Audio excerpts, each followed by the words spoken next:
இலக்கிய நேயர்களுக்கு வணக்கம். நம்ம இலக்கிய சீரியல்ல இன்னைக்கு என்ன சுவாரஸ்யமா பார்க்க போறோம்னா, இந்த எஸ்எஸ்கேயோட சூழ்ச்சினால தான் நம்ம கார்த்திகோட லைஃப் பாதிக்கப்பட போகுதுன்றது மறக்காம இந்த ஒரு வீடியோக்கு லைக் பண்ணுங்க. ஏன்னா வரப்போற எபிசோட்ல இந்த கார்த்திகோட மனசை எப்படி குழப்பமா மாத்துறாங்களோ இந்த எஸ்எஸ்கே, அதே சமயம் நம்ம கௌதம் கிட்ட ஒரு சண்டையில ஈடுபாடு பண்ண போறாங்க.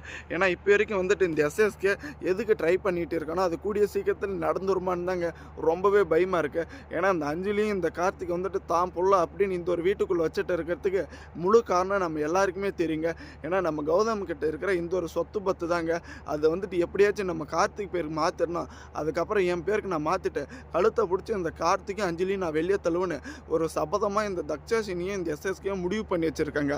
ஆனால் இந்த ஒரு உண்மை தெரியாமல் இப்படி ஒரு முட்டாள்தனமா சொந்த அண்ணங்கிட்டே இப்படி ஒரு சண்டையில் இடுவான் நம்ம கார்த்திக் அப்படின்னு தாங்க ஒன்றுமே புரியல. ஏன்னா வரப்பாரு எபிசோடில் எனக்கு கௌதம் என் கூட பிறந்த அண்ணனே கிடையாது, ஓகேவா?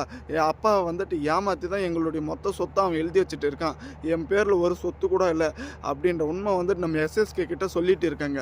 ஆல்ரெடி இந்த எஸ்எஸ்கே எரியிற அடுப்பில் எண்ணெயை ஊற்றுற மாதிரி நம்ம கார்த்திகோட மனசு ஒரு குழப்பத்தை ஏற்படுத்திட்டே இருக்காங்க. எப்படியாச்சும் நீ கார்த்திக் நீ இதுக்கு மேலே தோற்று போகக்கூடாது, ஏன்னா எந்த ஒரு வீட்டை விட்டு உன்னை இந்த இலக்கியம் சேர்ந்துட்டு வெளியே அனுப்பினாலும் அதே வீட்டுக்குள்ளே நீ போய் உங்கள் அண்ணனும் இந்த இலக்கியாவும் கழுத்தை பிடிச்சி வெளியே தள்ளுன்னு இப்படி ஒரு கதறலை ஏற்படுத்திட்டு இருக்கான் நம்ம கார்த்திகோட மனசில். ஆனால் கூடிய சீக்கிரம் பார்த்தீங்களானவா நம்ம கார்த்திக் இந்த எஸ்எஸ்கேயோட சுயரபத்தை புரிஞ்சுக்கணும்னு நினைக்கிறவங்க மறக்காமல் உங்கள் கருத்துக்களை கமெண்ட் பண்ணுங்கள். ஏன்னா இந்த கார்த்திக் ஒரு செகண்ட் யோசிச்சு பார்த்துருந்தா கண்டிப்பாக கௌதம் கிட்ட சண்டை போடுறதுக்கு வாய்ப்பே கிடையாதுங்க.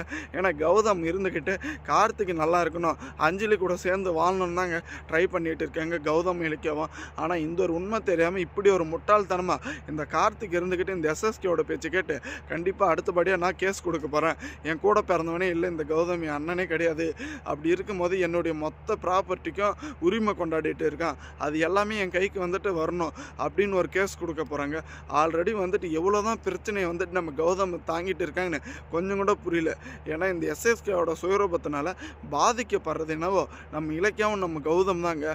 ஆனால் ஒரு கட்டத்தில் இந்த அஞ்சலி நினச்சிட்டு இருக்கலாம், எப்படியாச்சும் அந்த இலக்கியாவை பழி வாங்கியே தீரணும், ஏன்னா அவ்வளோ நானும் ஒரே வீட்டில் தான் பிறந்து வளர்ந்தோம், ஆனால் நான் இப்படி வாழ்ந்துட்டு இருக்கேன், அவன் மட்டும் பணக்கார லைஃப் வாழ்க்கையை வாழ்ந்துட்டு இருக்கான்னு. ஆனால் இப்படி ஒரு பேராசை இருக்கிற போது தாங்க இவ்வளோ கீழ்த்தரமாக அடி மேல் அடி போயிட்டே இருக்க முடியும். ஏன்னா இந்த அஞ்சலி உண்மையாக நம்ம கார்த்திக் கூட சேர்ந்து வாழணும்னு நினச்சாலே கண்டிப்பாக சந்தோஷமாக வாழ முடியும். தேங்க்ஸ் ஃபார் வாட்சிங். இலக்கிய நேயர்களுக்கு மறக்காமல் நம்ம சேனலுக்கு புதுசாக இருந்தால் சப்ஸ்கிரைப் பண்ணிட்டு பெல் ஐகானில் தட்டிக்கங்க.